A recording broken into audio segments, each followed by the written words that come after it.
agar men uzoq hududlarga zarba berish imkoniyatini beradigan qurol yetkazib beradigan bo'lsam, sen Moskva va Peterburgga zarba bera olasanmi degan ma'nodagi bir suhbat e'lon qilindi. Trampning Rossiya bilan Ukraina o'rtasidagi urushda qurol yetkazib berish yoki bermaslikdagi umumiy tendensiyasini bilamiz.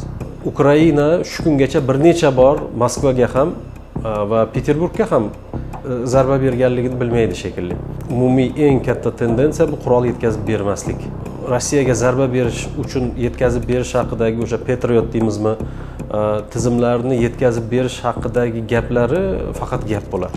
Vladimir Putin uchun va uning atrofidagi harbiylar uchun Moskvaga zarba berish va Kremlga zarba berish o'rtasida farq bor. Moskvaga xohlagancha zarba berishing mumkin, agar sen Kremlga zarba bermaydigan bo'lsang. Tramp butunlay betini yo'qotib qo'ymoqchi emas.